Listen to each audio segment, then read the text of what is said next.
Welcome to another fantastic episode of Small Business Celebration, the show where we do a deep dive into one particular subject with our guests, but we couldn't do this without our presenting sponsor or our location sponsor. At Oliver & Associates Real Estate, we know that buying or selling a home isn't just a transaction, but a life moment. That's why they're committed to building relationships that last.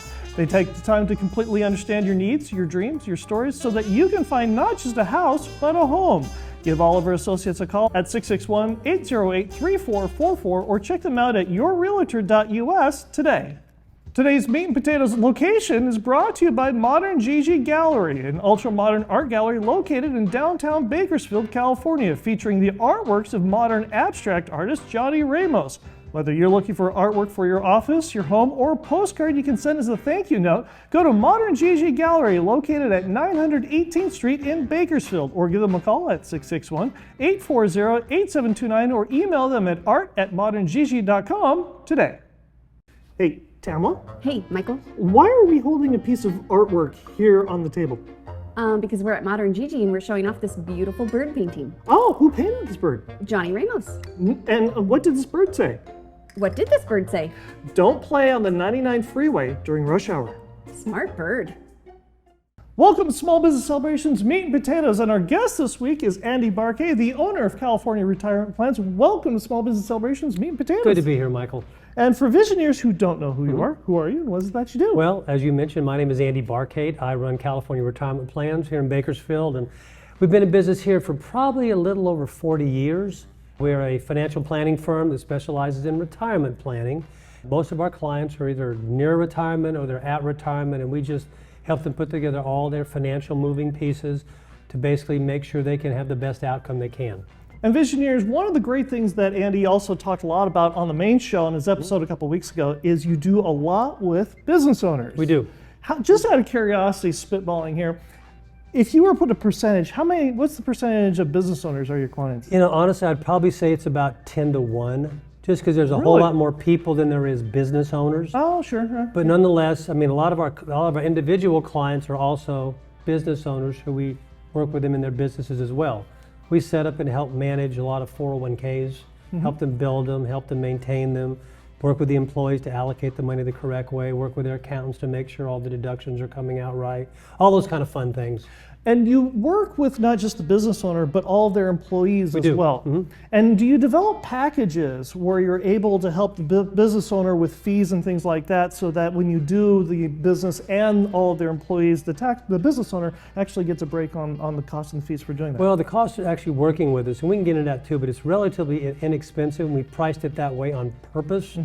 Because I don't think it needs to be very expensive. Right. I really don't. I mean, I think there's a lot of overpricing out there. Really? So well, yeah, there is. I mean, it is what it is, but nonetheless, we try to back away from that and actually probably I want to make sure people leave thinking they've got a very good bang for their buck, basically. So.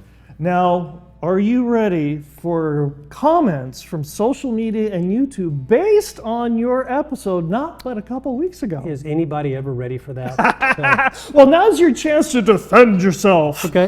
Defend thyself, Andy. Okay, your first one comes from, and I kid you not, Sunlips4843. Where do people get these names? Sunlips? It's like, okay. Anyway, investing with a broker is a waste of time. They suck all the money you make with their fees. Well, actually, we just kind of talked about that a minute ago, didn't we? About Well, hold on a second here. Okay. There we go. Hey, there we go. Okay. Well, to answer that question, I agree.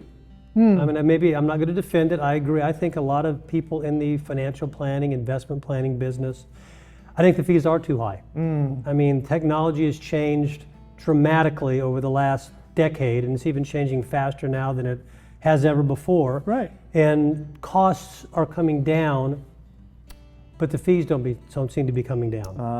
So, I mean, we try to, what we end up doing on the investment planning side is we have an investment newsletter. It's separate from Cal Retirement, it has to be.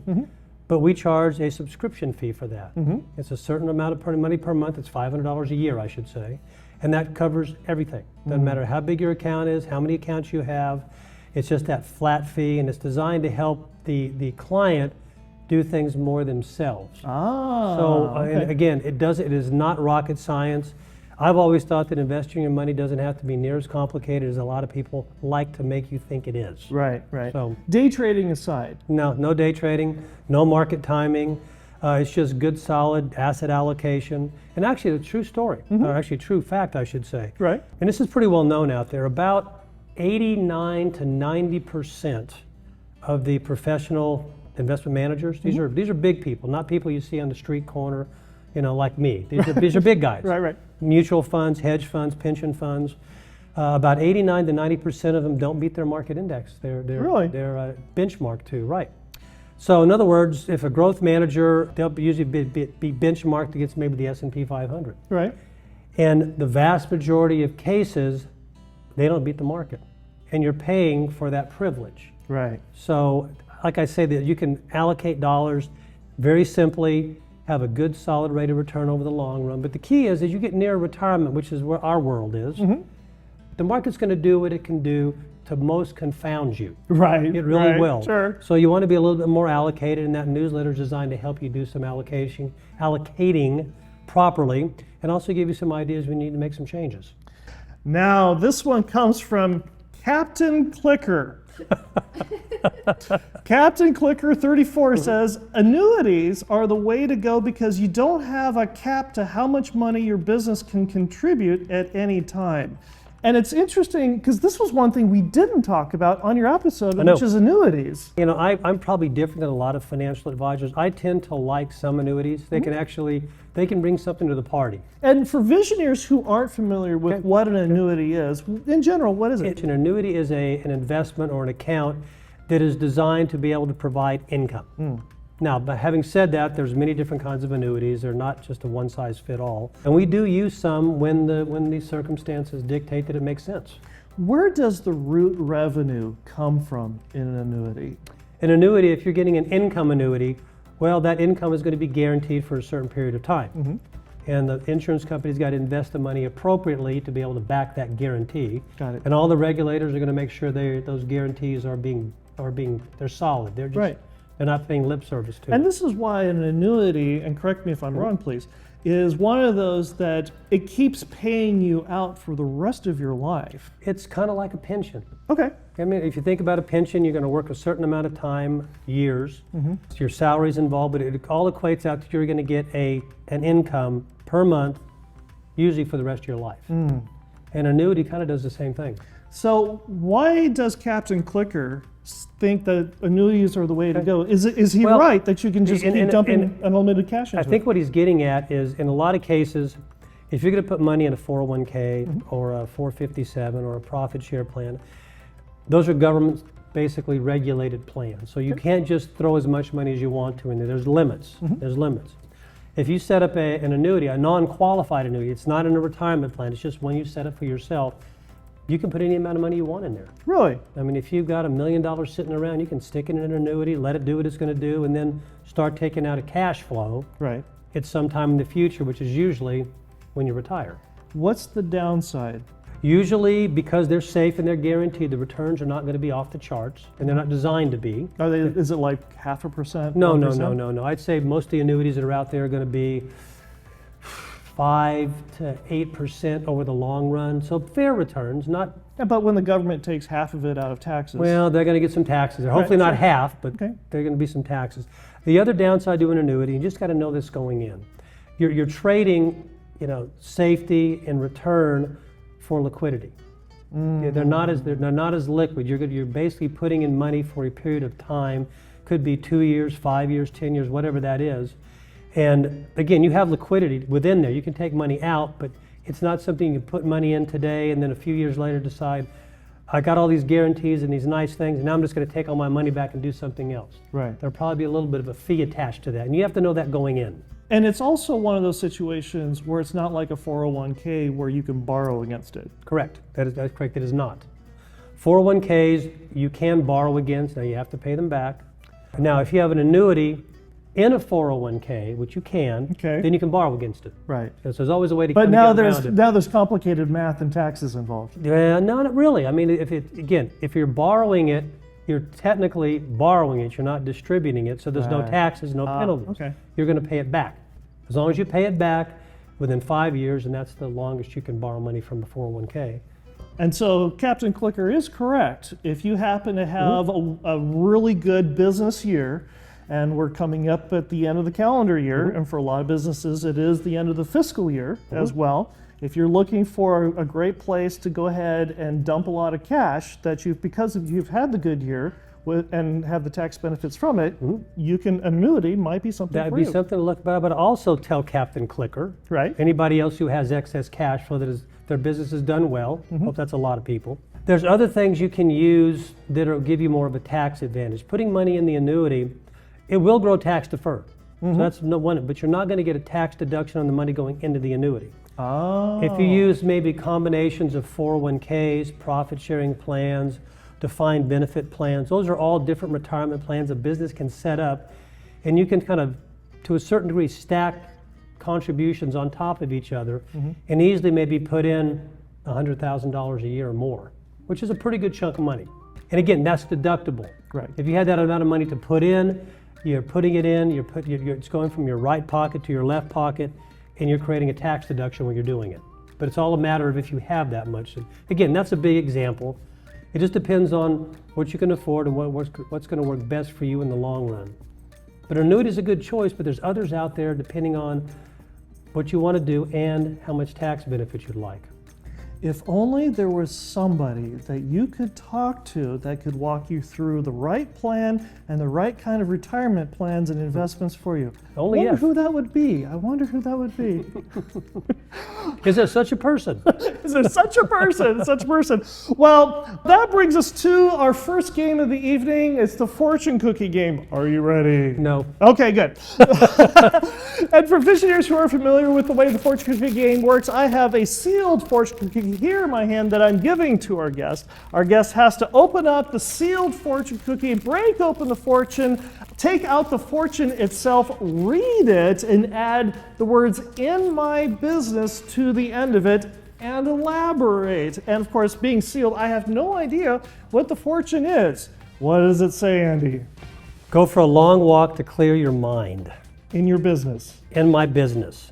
A long walk to clear my mind in my business would mean I'm actually getting to my desk, pouring a cup of coffee, the first one of the day, turning on my computer, looking at all my things to do, and just making a plan to get through the day and make sure I get done what needs to happen. Are you one of these rare people that you drink a coffee to calm down? Probably yes. I could probably Really? I could drink coffee I for can't dinner and do go to that. bed. The caffeine just gets me all wound up, and too Well, much is the jitters. And My first one I have is about 10 minutes after I wake up. Ah, okay. And by the time I've got to the office, I usually have at least another one. Right. And then there's another one after lunch because there just needs to be one. I sit down all day, and after I eat, I want to just keep that momentum going forward because the days can be pretty long. Especially when you're having to go to some art studio and do a podcast interview. Oh, this is the easy part. This is the easy part. Well, now it's time for the most intelligent person that I know, and I'm really looking forward to these questions that we're going to be asking Andy from the spouse's point of view. It's now time for Offscript with Tamila. Welcome to Offscript with Tamila. I'm Tamila, and tonight we're going to go unfiltered, unscripted, and definitely uncleared by Michael. But we can't do this section without a sponsor. Offscript with Tamila is sponsored by Cazador Consulting. Need elite talent to grow your team? Cazador Consulting Group in Bakersfield is your go-to partner in staffing and direct hires. They don't just fill jobs, they build lasting partnerships by listening to your needs and developing top-tier customer services. At Cazador, mutual success isn't a goal, it's the standard. This is more than staffing, it's building your team so you can build your business.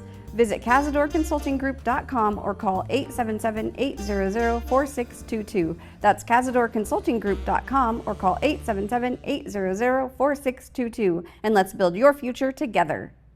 Hi, Andy. Thanks for joining us. Hi, Tamila. You ready for my questions? I am. All right. First, what are some smart ways to prepare now so that a surviving spouse doesn't face financial chaos later? Great question. I mean, the one that could go all over the place, but now we're talking about a business owner, right? Correct. Okay. Yeah. Well, it's always, I would think, advisable for a spouse to know a little bit about what is happening in the business, and also ask themselves the questions: if my husband or wife could not work in the business anymore, they passed away, they were injured, could I step in? That's a serious question to ask, and sometimes the answer is maybe yes, and sometimes it's not a chance. Right. So, especially if they pass away, what's going to happen to that business? Are you going to sell it? Does your spouse have a partner? How would that work out? Or is there some kind of an arrangement where the partner would buy you out, and usually there's life insurance involved in that if that was going to happen? I think understanding what would happen if. The idea is you don't want that to happen. You want that business to be successful for a very long time, provide you and your family a good source of income for a standard of living, and then one day retire. So basically, But it doesn't happen that way all the time. communicate. That's a big part of it. Communicate, Talk get to a each plan other. going. We all want to hope things are going to work out for the best, right? But they don't always do that. Right. So think about what happens if we buy life insurance when we have children, when we have debts. A business is really not any different. It's this thing we want to make sure is going to serve us, and make sure that if something happens, we have a plan for that. Think about what happens if. Yeah. Okay. No dying.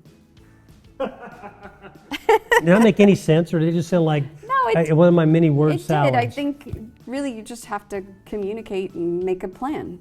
You do. Make a plan. So is that something that someone would come and talk to you about? Getting that financial arrangement ready so that if that did happen, all you had to You want do to bring was in their say, accountants, because their accountants would probably do a pretty good job of helping fixing a value of the business, because it's got a lot to do with basically the earnings, the debts, the revenues, all that kind of thing. And then attorney's usually involved, because there's got to be some kind of agreement put in place. So there's multiple parties. But yes, a lot of stuff to think about. Important stuff. Okay.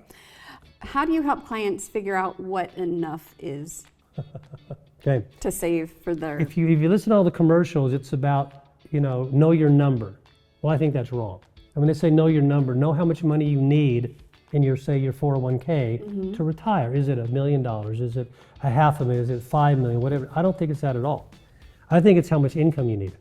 How much income you How need? much income Monthly you need. income coming in? Monthly income, right. Okay. I mean, if you think about it, you don't spend assets, you spend income. So you want to make sure you've got cash flow coming in, enough, very consistently, and coming in for a very long time, enough to pay your bills. Yeah. And you got to factor in inflation, factor in taxes. And that's kind of a big part of what we try to put together. The first thing we're solving for, if we're talking to an individual, is income. We need to know where your income's going to come from and how much you need. What are your expenses? Go home and figure out what those are. Those are important. And then we want to make sure we got enough cash flow coming in to pay all those expenses very consistently. A lot of that goes back to understanding the best ways to take your Social Security, factor in, or maybe dovetail in your pensions if you're going to get one. And then that goes into your retirement savings. How can you get those retirement savings to generate income? And that can also lead you back into how big do those retirement savings need to be. Yeah. So you can kind of work backwards. Okay. And then we Okay. can figure in taxes and all those other kind of fun things that have to be considered. Now I have a really... Sounds exciting, doesn't it? It's Does your hand hurt? Yeah. This isn't not my brain. Like my brain doesn't... But I'm not creative. If you asked me to draw a picture, I couldn't even remotely. Yeah, my hands don't do that. Okay. Just you wait. Guess what's coming? Okay, so now for a personal question, and this is for anyone that's my age, in their 50s. So if someone in their 50s has no retirement, Okay. where do we start? What is the first thing we need to do? First thing Contact you? Well, you can, and I'll tell you the same thing that's happened before. I mean, people will call up and they'll say, we got a late start, or we used to have retirement, but something happened, we had to spend it. All kinds of things can happen in life. First thing I would say is, find out, what do you need? How much income do you need? What are your expenses? And of course, try to figure out ways to, without giving up lifestyle, reduce them. Okay. So you can, your financial footprint will be smaller. And then look at where's your income going to come from. You're going to get some Social Security, so is your spouse, so there's part of it. And then what other source of income do you have? Can you build from age, say, 50 to 60 or 65? Can you save money to actually be able to have that chunk of money then produce some sort of income? But at the same time, you've got to have a plan to how much income do I need along with my Social Security to pay my expenses. So it's kind of understanding how all those parts fit. Yeah.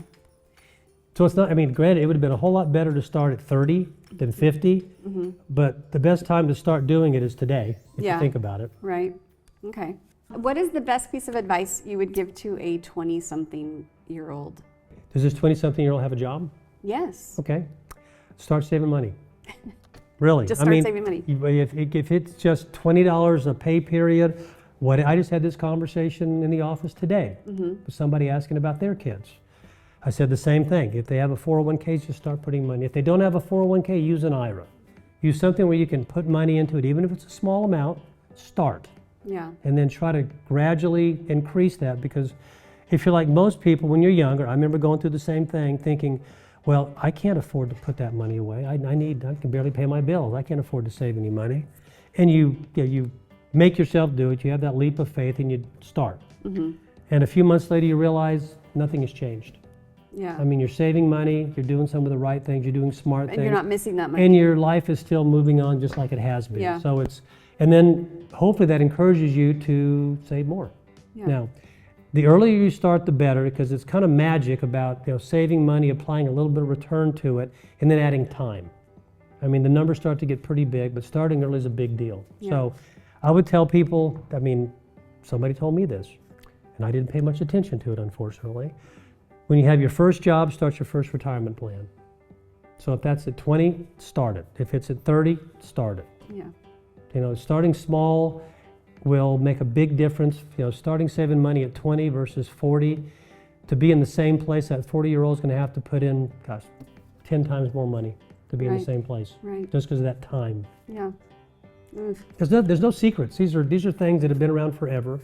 It's just, I think, it's kind of become more vogue to have stuff than kind of prepare. That's true. Remember the old adage that, oh gosh, I want to go blank, but pay yourself first. Yeah. Remember hearing that? Yeah. Well, there's a lot of value to that. Okay. And think about it. You get your bills, you get a paycheck, and you scurry around to make sure all the bills get paid.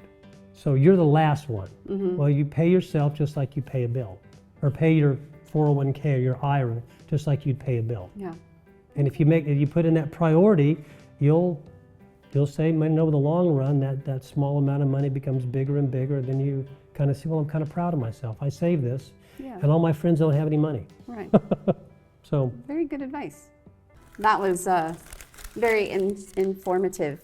You ready? Sure. Let's see if I can throw it that far. Is it game time? Yeah. Okay. open up. Ooh. That was pretty Oh, good. that was pretty good. Oh, now the one that's been scaring me. All right, here we go. The Wheel of Destiny, as Dave Collins has named it. All right, I'm going to hold it and, we're going to play games. Could be the Wheel of Death, but no, just I did call Destiny. it that a couple times, but we got corrected that it should be the Wheel of Destiny. Okay, go all ahead right, and spin all right. that wheel. Oh, me? Okay. Yeah, you. What is it? What is it? We're going to bring over a cloche that is covering an item, and you are going to lift that cloche. You're going to see the item underneath it. You can pick it up, look at it, and tell me what it is. And if possible, how you would use it in your business. Okay. Can I touch it? You can touch it, you can pick it up, you can move it around, you can see the light through it. Might give you a clue. It's a dried pod of some type. Okay. Off of a tree, I would imagine. Okay. I have no idea what's in it. Would you like to know what was in it? Sure. Okay. This is called a mermaid's purse, also known as a skate or shark egg case. It is a shark egg. From It's a shark. From a shark. Really? From a species of shark. Skate shark or like a ray shark. A bat. Okay. Okay. It's a protective capsule that holds the developing embryo of certain species of sharks, skates, and rays. The long curly tendrils on each end help it anchor to the seaweed or the ocean floor so it doesn't drift away. When it's empty like this one, it's usually washed ashore after the baby skate or shark has hatched. Now, I grew up Okay. on the beach and I found that shark egg. Okay, but did you know what it was when you found it? Yeah, because I grew up on the beach. Oh, okay. I was going to say, I don't feel so bad. I've been on the beach a lot myself. I grew up around Southern California. Uh-huh. I never saw this. Really? Yeah. I thought it looked like some kind of a pod that came off a tree. It just kind of looked like a plant. And pod. yeah. Yeah. But no, I wouldn't. If I saw it on the beach, now I know what it would be or what it is. Mm-hmm. Is it the same color on the beach when it's not dried?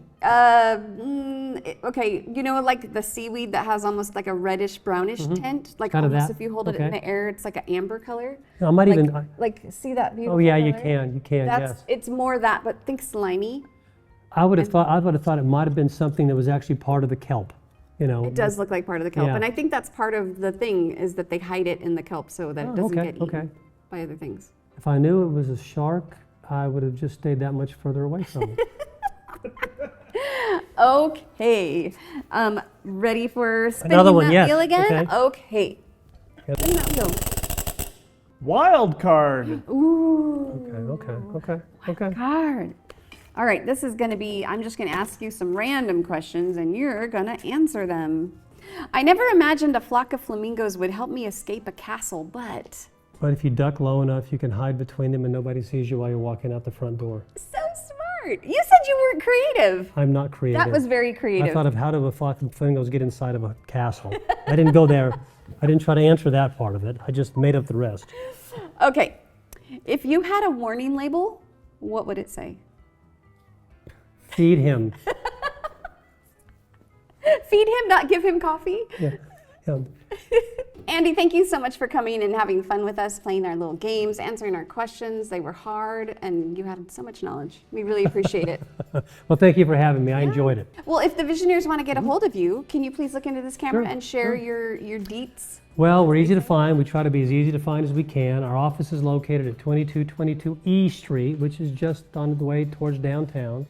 And our phone number here locally is 631-4355. Our website is calretirement.com, short for California, calretirement.com. And you can find us on all the various social media platforms, X, LinkedIn, Facebook, Meta, whatever they call it these days. We're on there as well. Well, if you enjoyed this show, then please come back and join us this week for our main show, where we talk to Dr. Hugh Beatty, MD, the Wellness Doc. We're going to talk about Doctor to CEO, how did you find the money to open your practice, and from the unknown to unstoppable, how to be the doctor brand patients just can't stop talking about.